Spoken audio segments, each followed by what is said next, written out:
Hi, it's John Mitchell, Mayor of New Bedford, and this is another installment of the Mayor's Weekly Update. A couple of quick updates this week. We had some visitors from Southern California on the same day who came here with, for very different reasons. The first was Congressman Alan Lowenthal, who represents Long Beach, California, right next to Los Angeles. He's the chair of the House Subcommittee on Energy. And he was here to check out all that's been happening in New Bedford concerning offshore wind.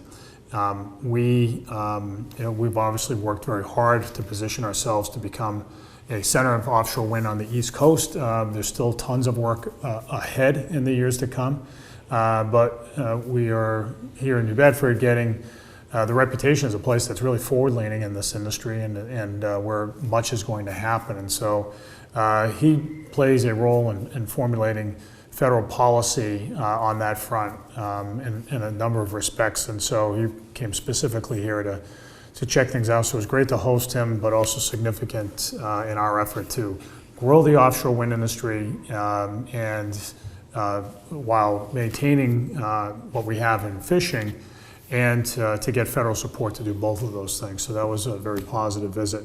The same day, our good friend Irwin Jacobs came back, New Bedford native, who founded the tech company Qualcomm. And Irwin and his wife Joan, as they have for so many years, have generously funded a number of New Bedford projects. This year, they announced that they were going to support the continued build out of the technology program in the New Bedford Public Schools. More this time, middle schoolers, in addition to high schoolers, are going to be getting their own devices, their own one-to-one devices that they're called, which will really help with their learning and their achievement. And so we really appreciate Irwin's contributing in that way. It's been very, very helpful. And of course, he was here to oversee the awarding of scholarships for students at our high schools who have achieved greatly and who are going on to careers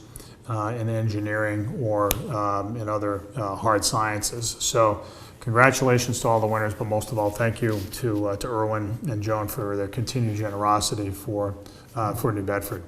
The last thing I just want to talk about really briefly is the U.S. Census. I say briefly not because it's not important. I say briefly only because we're going to be talking about it a lot in the next year. The census, as you know, takes place every 10 years, and it is really important that we get everybody counted well. There are literally millions and millions of dollars of federal aid, more aid that would come to New Bedford if we counted everybody in our city accurately. We fell short 10 years ago. We've fallen short in the past.